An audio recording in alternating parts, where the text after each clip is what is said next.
So imagine trying to teach someone the concept of, like, personal agency, democratic participation, and self-worth. And you only have 70 words to do it. I mean, it sounds like an impossible constraint, right? When we think about teaching complex sociological or psychological concepts, we usually imagine dense textbooks. Oh, absolutely. Textbooks or, months of intensive therapy. Exactly. Not a tiny paragraph on a form. But today, we are actually looking at a document that pulls this off. So, welcome to today's deep dive. We're examining a very brief, highly specific excerpt from a Swedish document called Inklesstrad text. Which translates roughly to pasted text. Yeah, pasted text. And specifically, we were zooming in on section 39. The title of this section is Activities for You in a Foster Home, or, as it translates directly, a family home. Right. And when I say brief, I mean we are talking about a text that is barely 70 words long. You can read the whole thing in under 30 seconds. Which is wild. Yeah. But instead of looking at this as just a simple intake form or a basic vocabulary worksheet for language learners, we are going to explore how this tiny block of text serves as a psychological blueprint. A blueprint for what, exactly? Well, it outlines how society attempts to teach a displaced individual how to integrate, find their agency, and ultimately navigate an entirely unfamiliar domestic environment. Okay, let's unpack this. We're going to dissect this short list of discussion questions line by line to really reveal the hidden depths of its curriculum. It's a fascinating journey to watch unfold. It really is. We are essentially watching a carefully constructed journey from passive observation to active empowerment, all in just a few sentences. Yeah, so where does it start? The document starts by setting what I would call a baseline of normalcy. The opening lines read, "In most families, people have activities. It can be something you do alone or together." Oh, that is really interesting phrasing. Right. It reminds me of the psychological scaffolding you might need when entering a completely alien culture. Scaffolding is like the perfect way to look at it. Because when an individual, whether that's a youth in the foster system, an unaccompanied minor, or a language learner newly placed in a host family when they cross that threshold into a stranger's house, they are often in a state of extreme hypervigilance. Oh, for sure. Every family has invisible, unwritten rules. Exactly. Just think about the cognitive load of trying to figure out if you're even allowed to sit on the couch, let alone ask to join a family outing. I mean, even as adults, we experience a mild version of this, right? Like Right. when we join a new corporate culture or spend the holidays with a partner's family for the first time. Oh, yeah. You are constantly scanning the room. Yes, you're thinking, do we leave our shoes at the door? Do we talk during the movie? Is it okay to, excuse myself and go for a walk? Now multiply that anxiety by 100 for someone coming from a disrupted or chaotic background. Right, a background where the definition of a normal family might not include recreational activities at all. By simply stating, in most families, people have activities. The text steps in as an objective third party to relieve that cognitive load. It normalizes the very concept of recreation. So it's saying, hey, this isn't just us being weird. Exactly. It establishes that spending time doing things isn't a luxury or a quirky rule of this specific house. It's a standard human behavior. Mhm. But the real structural genius is that second sentence. The one that says, it can be something you do alone or together. Yes. Because what does that do? Well, to me, it explicitly neutralizes the pressure to perform. Like, if your kid who just needs to decompress in your room, reading that sentence validates your introversion. Yep. It tells you that isolating yourself to recharge isn't a violation of the family rules. Right. It builds a foundation of psychological safety before it asks literally anything of you. And establishing that safety is a critical prerequisite. In psychology, we talk a lot about the fight, flight, or freeze response. A displaced individual entering a new home is frequently stuck in a freeze state. So they're just sort of paralyzed by the new environment. Pretty much. If the text immediately started interrogating the reader about their hobbies, it would feel like an assessment, a test they could fail. Oh, wow. Yeah, I hadn't thought about that. But by opening with a broad, permissive statement about what most families do, it lowers the reader's defenses. It tells them they don't have to constantly perform family bonding to be a valid member of the household. That makes so much sense. And then, once those defenses are lowered, the document pivots. It moves from stating facts to asking questions. And the first three questions form this fascinating ladder of agency. The progression there is so deliberate. It is. Number one, what activities does your family home usually have? Number two, what activities do you participate in? And number three, are there any other activities you would like to participate in? This sequence is deeply rooted in shifting a person's locus of control. The first question asks the reader to act purely as a passive observer. What activities does your family home usually have? So it requires absolutely no vulnerability. None at all. You are just reporting on the environment. You observe that the family gardens on weekends or watches television in the evenings. You're just taking notes on the local wildlife, basically. Like, the biological family is currently doing a puzzle. Right, exactly. The passive observer has an external locus of control, meaning things are happening around them completely independent of their influence. But then the second question, what activities do you participate in, pulls the lens inward. Now, the reader has to evaluate their own physical presence within that space. They are evaluating their current level of inclusion and their behavioral compliance. I have to push back a little on how that lands in reality, though. Oh, how so? Well, if I put myself in the shoes of a displaced teen who is really struggling to integrate, maybe I spend all my time hiding in my room because I'm just overwhelmed. Yeah, that's very common. So if a social worker or a government form asks me, what activities do you participate in, that could easily feel like a guilt trip. I see what you mean. Right. It feels like an audit of my social skills, highlighting the fact that I am actively failing to integrate into my new environment. That is a very real danger. When dealing with vulnerable populations, pointing out someone's lack of participation can trigger intense shame. It can cause further withdrawal. So the form could backfire. It could, but the authors of this text seem to anticipate that exact friction, which is why the third question acts as a necessary psychological escape hatch. Ah, question 3. Are there any other activities you would like to participate in? That is the pivot. If the second question forces them to confront a potentially depressing reality that they are isolated or just tagging along to activities they hate, the third question introduces the principles of self-determination theory. Okay, meaning it unlocks their personal desires. Exactly. It gives them explicit permission to dream outside the established routine of their new guardians. It separates their identity from the household's identity. Like, I am not just an extension of this family. Yes. It tells them that their internal desires are valid and worth discussing, regardless of what the rest of the family is doing. It shifts the entire dynamic from simply fitting in to actively figuring out what brings them joy.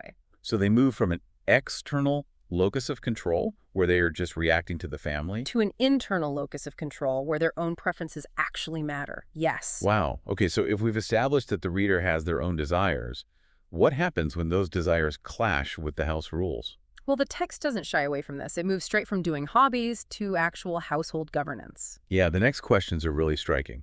Can you be involved and decide activities in your family home? And that's followed by, why is it important to be active and do different things? So now we're moving from recreational participation to democratic participation. Right.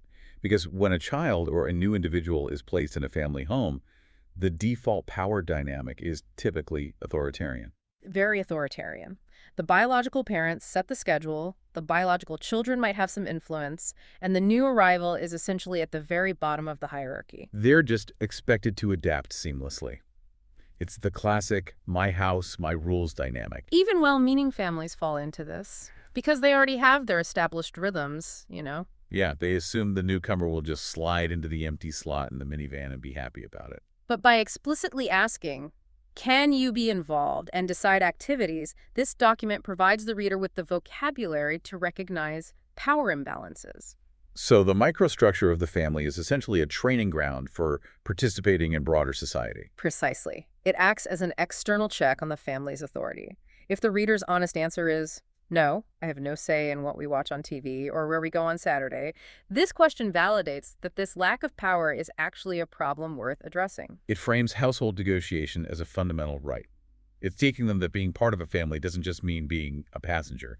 It means having a hand on the steering wheel. I love that analogy. And the follow-up question is, what really elevates this for me? Why is it important to be active and do different things? Because it forces the reader to intellectualize their own well-being. Right. In behavioral psychology, there is a massive difference between behavioral compliance and intrinsic motivation. If a foster parent tells a kid to go join a football team, the kid might do it just to avoid conflict. They are complying with an order. Yeah, but compliance is an empowerment.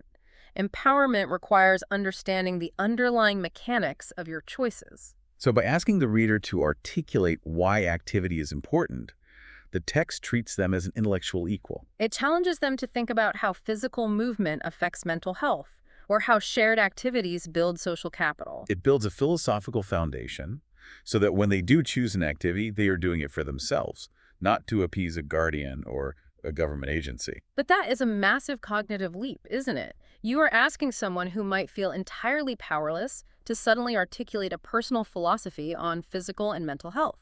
Yeah, it really is. But it works because of the scaffolding we talked about earlier. They aren't asked this on day one. They're asked this only after they have observed the family, evaluated their own desires, and recognized their right to decide. It's a highly structured path to self-advocacy. Absolutely. But, all this talk about intrinsic motivation and democratic participation is incredibly lofty. And anyone who has ever tried to sign up for a hockey league or buy art supplies knows that self-actualization isn't free. No, it is not. So the text suddenly takes a sharp, highly pragmatic turn here. It asks, do you get financial support for leisure activities? And this is where the document proves it is grounded in the harsh realities of the system. Right. True agency requires resources. You can't just wish your way onto the ice rink. Right. You cannot advocate for a displaced individual's right to self-determination and then ignore the physical and financial means required to achieve it. The tonal shift is so abrupt here, though. Yeah. It is like reading a deep philosophical essay about discovering your inner truth, and then suddenly the author hands you an Excel spreadsheet to fill out. Like, please list your monthly expenses. Yeah, but it's so necessary. Cleats cost money.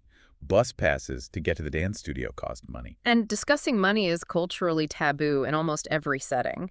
But we have to apply the concept of burden psychology to a youth in a foster situation. Burden psychology. Yeah, this individual is acutely aware that they are living in someone else's house, eating their food, and using their electricity. The psychological friction involved in asking that new guardian for, say, $50 to go to the movies with friends is immense. I mean, a lot of adults would struggle to ask a friend for a $50 loan. Exactly. So for a displaced teenager, the fear of rejection or the guilt of being perceived as a financial burden would be completely paralyzing. They would likely just pretend they don't want to go to the movies to avoid having the conversation at all. That is exactly how system-involved youth slowly isolate themselves. They withdraw to avoid the friction of the transaction. Oh, man. That's heartbreaking. It is. Systemic displacement often creates a mindset of scarcity, making it terrifying to ask for resources. But by putting the question, do you get financial support, directly into the text, the document acts as an institutional advocate. It takes the emotional weight of that conversation off the reader's shoulders. It normalizes the transaction. It essentially tells the reader, look, the government put this question on the form, so discussing money is a standard procedure. It turns an agonizing personal favor into a routine administrative check. The kid can just point to the paper and say, the form is asking about financial support. Which transforms an abstract concept of empowerment into an actionable reality. An individual only truly possesses agency when they know how to access the resources necessary to exercise that agency. This single sentence breaks the taboo and gives them permission to claim those resources without shame. It's brilliantly practical. Which brings us to how the entire document wraps up. The closing section of this 70-word text is titled Important Words, and it lists 4 very specific terms.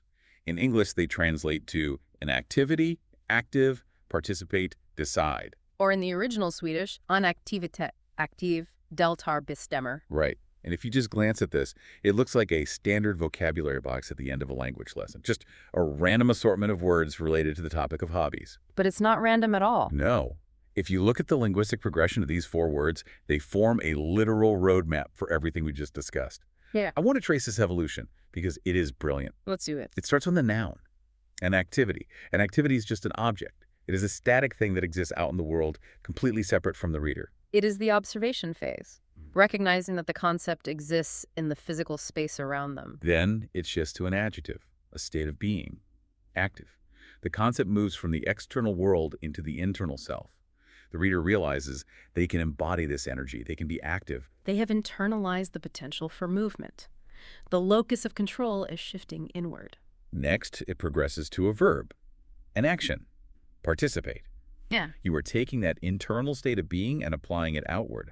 You are crossing the threshold, joining the group, and interacting with the structures around you. And finally, the sequence culminates in the ultimate word of authority. Decide. Decide. That linguistic progression noun, adjective, verb, authoritative action is a flawless encapsulation of self-determination. It moves the individual from recognizing a reality to embodying a state, to joining a community, to leading their own life. There is a concept in linguistics, often linked to linguistic relativity, that suggests the language we have access to shapes the way we perceive our reality and our Well, possibilities. absolutely. If you do not possess the word for decide, or if you have never been taught that deciding is an action available to you, it is incredibly difficult to articulate your right to govern your own life.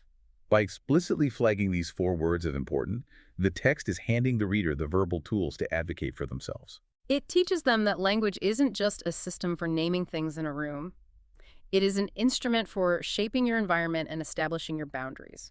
We have spent this entire deep dive unpacking how a tiny block of text manages to guide someone through observing their environment, identifying their desires, challenging household power dynamics, and securing financial resources. All in 70 words. And while the specific audience for the Inklustrad text is someone navigating a family home placement in Sweden, the psychological mechanics we've explored are completely universal. They really apply anywhere. Whether you are navigating a new corporate hierarchy, integrating into a new community, or just trying to establish boundaries in a relationship, the steps to achieving true belonging and agency remain the same. You have to know what the baseline is.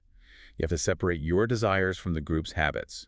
And you have to know how to advocate for the resources you need. The unwritten rules of our social environments can be incredibly intimidating, but having a framework for how to decode them changes everything. It really does. So I want to leave you with a final thought to mull over as you go about your week.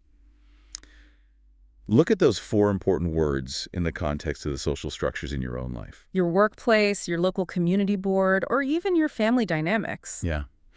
Are you currently just an observer of an activity? Are you merely participating in the routines that other people have built around you? Or have you finally claimed the vocabulary word decide?